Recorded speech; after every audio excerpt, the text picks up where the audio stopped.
Here's a deal that could reshape the global energy landscape forever, and it's happening right under the West's nose. Russian leader Vladimir Putin just dropped a bombshell announcement that has energy markets buzzing and geopolitical analysts scrambling to understand the implications. Speaking from Beijing on Wednesday, Putin revealed that China is about to secure what might be the energy deal of the century through the massive Power of Siberia 2 gas pipeline project. But here's where it gets controversial. Putin claims this arrangement will hand China a significant competitive edge over European nations by offering gas at prices that undercut what Europe currently pays. "We've finally reached a meeting of minds between all negotiating parties," Putin declared to reporters in the Chinese capital when pressed about the Power of Siberia 2 agreement. He was quick to emphasize that this isn't some act of generosity from either side. There's absolutely no charitable giving happening here. What we're looking at are arrangements that benefit everyone involved mutually. The most intriguing part? Putin revealed that the pricing structure won't be based on today's volatile market rates. Instead, it follows what he describes as a completely objective, market-driven formula. For those unfamiliar with energy pricing, this typically means a long-term contract that smooths out price fluctuations, potentially saving China billions over the project's lifetime. This isn't just any ordinary pipeline we're talking about. The Power of Siberia 2 represents an engineering marvel that could eventually transport an additional 50 billion cubic meters of natural gas annually from Russia's remote Arctic Yamal gas fields, threading through Mongolia before reaching Chinese territory. To put this in perspective, that's enough gas to power entire countries for a year. And this is the part most people miss. Once this pipeline becomes operational, Russia will be pumping over 100 billion cubic meters of gas to China annually when combined with existing infrastructure. That's a staggering amount of energy flowing from Russia to China, fundamentally altering the global energy balance. The timing of this announcement couldn't be more significant.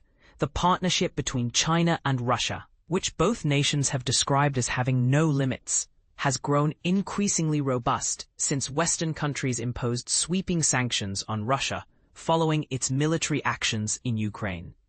This pipeline deal appears to be Moscow's answer to Western economic pressure, creating an alternative market for its vast energy resources.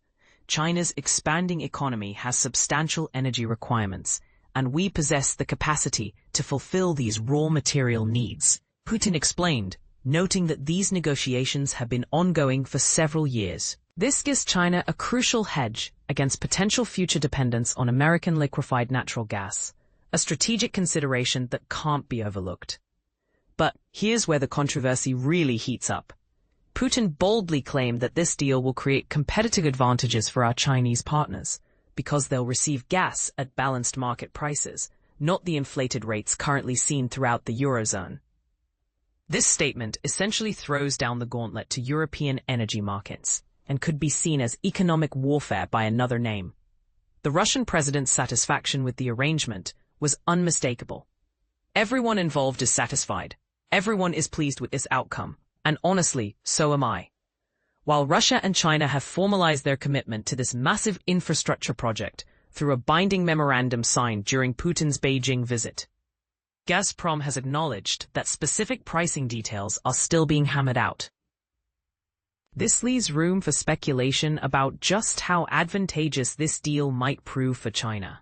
For beginners trying to understand the broader implications, think of this as a massive energy alliance that could potentially isolate Western markets from some of the world's largest gas reserves.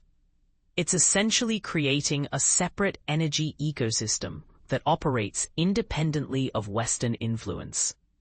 The environmental implications alone could spark heated debates. Are we witnessing the birth of a new fossil fuel superhighway just when the world needs to transition to cleaner energy? Or is this simply economic pragmatism at work, with nations securing their energy futures regardless of global climate commitments? This deal raises some uncomfortable questions that deserve honest discussion. Is this pipeline project a brilliant strategic move that ensures energy security for both nations? Or does it represent a dangerous shift toward energy bloc politics that could destabilize global markets? Are we watching the formation of an energy alliance that effectively undermines Western sanctions? Or is this simply free market capitalism at work? What's your take on this development? Do you see this as a smart business move that benefits consumers through competitive pricing? Or does it concern you that we're witnessing the creation of alternative energy power structures that could challenge Western influence? Share your thoughts. Are deals like this the future of global energy? Or are they setting us up for dangerous dependencies and geopolitical instability?